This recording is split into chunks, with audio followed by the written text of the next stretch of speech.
না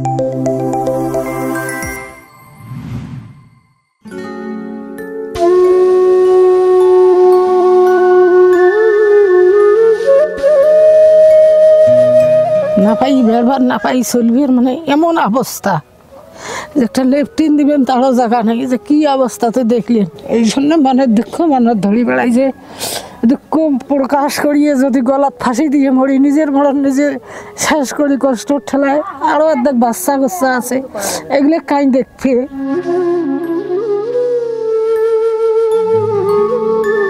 জীবন নামের এই গল্পে কেবলই হারিয়ে ফেলার নির্মম বাস্তবতা। কুড়িগ্রামের ভোগডাঙ্গার অর্ধশত বছর বয়সী রেজিয়া বেগম উত্তাল ধরালায় হারিয়েছেন ভিটে মাটি, সংসারের মায়া, বেঁচে থাকার শেষ সম্বল ৬ শতক জমিটুকু। মানে নিজের জীবন বাঁচাও খুব ধকর্ম করলে, অনেক কষ্টের জীবন বাবা। এত কিছুর পরেও সে ধরলার তীরেই নতুন জীবনের স্বপ্ন বুনে যাচ্ছেন কেবলমাত্র বেঁচে থাকার বাস্তবতায়। ধরলা পাড়ের এমন গল্প কেবল কুড়িগ্রামেই সীমাবদ্ধ নেই, জানা অজানায় ছড়িয়ে আছে নদীমাতৃক বাংলাদেশের আনাচে কানাচে, যারা প্রতি বছর বন্যায় হারান ফসলি জমি, গবাদি পশু, স্বাভাবিক জীবন।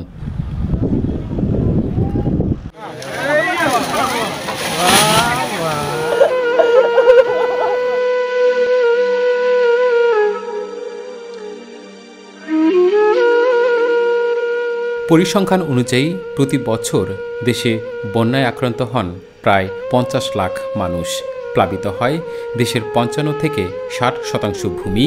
প্রাণহানির পাশাপাশি ক্ষতি হয় ঘরবাড়ি, ফসল, গবাদি পশু ও অবকাঠামোর, অর্থমূল্যে যার পরিমাণ প্রায় $1 বিলিয়ন সমান। বানভাষা সেই সব স্বপ্নহারা মানুষের এবার সাহস হয়ে ধরা দিয়েছে resilient infrastructure for adaptation and vulnerability reduction project তথা রিভার প্রকল্প। বিশ্বব্যাংকের অর্থায়নে এই প্রকল্প বাস্তবায়ন করছে স্থানীয় সরকার প্রকৌশল অধিদপ্তর। প্রকল্পের আওতায় দেশের প্রধানতম নদী তিস্তা, যমুনা, পদ্মা আর সুরমার পাড় ঘেঁষা বন্যার শিকার 14 জেলায় 78টি উপজেলার 298টি ইউনিয়নে নির্মাণ হবে বহুমুখী দুর্যোগ আশ্রয় কেন্দ্র ও স্কুল। পাশাপাশি গড়ে তোলা হবে দুর্যোগ মোকাবেলায় সক্ষম কমিউনিটি। 4 তলা বিশিষ্ট এটা আধুনিক মানের একটা বিল্ডিং হবে। বর্তমানে এই প্রকল্পের CEMRCB'র আওতায় সমাজের সম্পৃক্ততা, গতিশীলতা, স্থিতিস্থাপকতা এবং সক্ষমতা বাড়ানোর লক্ষ্যকে সামনে রেখে পুরো উদ্যমে এগিয়ে চলছে প্রকল্প বাস্তবায়ন। আমার গোরস্থানের সাথে প্রকল্পের প্রাথমিক পর্যায়ে চলছে স্টেক হোল্ডার নির্ধারণ, HVCA বিশ্লেষণ আর ঝুঁকি মানচিত্র তৈরির কাজ, যে মানচিত্রের মাধ্যমে সুনির্দিষ্ট প্রকল্প এলাকার বিপদাপন্নতা, ঝুঁকির ধরন ও মাত্রা জানা যাবে, দেয়া যাবে সেই অনুযায়ী সমাধান। আর এসব বাস্তবায়নে ব্যবহার হচ্ছে বেশ কিছু পদ্ধতি।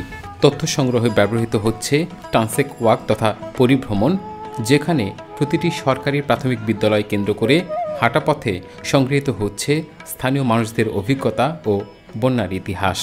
গরু ছাগল নিয়েও খুব কষ্ট হয়, মানুষে গরু এক জায়গার মধ্যে থাকা লাগে। বাস্তব অভিজ্ঞতা থেকে তৈরি হচ্ছে মৌসুমি পঞ্জিকা, বন্যার ভিন্নতা আর সময়কাল জানতে লিপিবদ্ধ হচ্ছে ঐতিহাসিক সময়কাল ও স্থানীয় প্রস্তুতি। আপনাদের বাড়িতে পানি উঠে যে সময়টা, এটা কোন সময়টাতে বেশি পানি উঠে? চুলার বা কোনো কিছু ব্যবস্থা থাকে না, তার পানির ব্যবস্থা থাকে না। কি ইনফরমেন্ট ইন্টারভিউ বা KII এর মাধ্যমে যেমন স্থানীয়দের ব্যক্তিগত অভিজ্ঞতা দিয়ে সাজানো হচ্ছে তাদের ভূমিকা ও দায়িত্ব, তেমনি FGD তথা ফোকাস গ্রুপ ডিসকাশনের মাধ্যমেও সংগ্রহ হচ্ছে দুর্যোগে করণীয় আর উত্তরণের উপায়। আর এসব তথ্য সংগ্রহে নারী পুরুষ, প্রবীণ, প্রতিবন্ধী সহ সমাজের সকল স্তরের মানুষকে যুক্ত করা হচ্ছে সমান গুরুত্বে। গরু আছে অনেক সবাই তো ওখানে রাখে, সমস্যা হয়, বেশি আটে না, ছোট জায়গা, তখন আবার আশ্রয়কেন্দ্র হলে জায়গা বড় হবে, সবারই সুবিধা হয়ে যাবে। এসবের পাশাপাশি বিদ্যমান প্রকল্প এলাকার সামাজিক, অর্থনৈতিক ও পরিবেশগত অবস্থার সাথে দুর্যোগের নানা অভিজ্ঞতা জানতে ভিজিল্যান্স সার্ভের কাজও প্রায় শেষ পর্যায়ে। মেলা কিছু আমার হয়ে গেছে, ছাগল মরছে, গরু মরছে।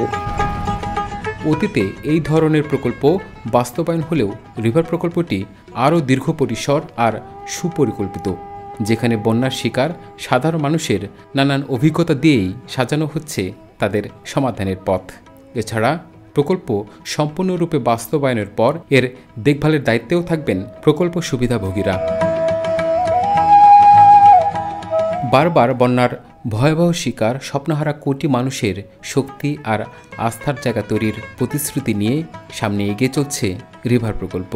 স্থানীয় সরকার প্রকৌশল অধিদপ্তরের বাস্তবায়নে এই স্বপ্নযাত্রায় সার্বিক সহায়তা করছে ইফতিসা, ব্র্যাক ও ডিপিডিএস।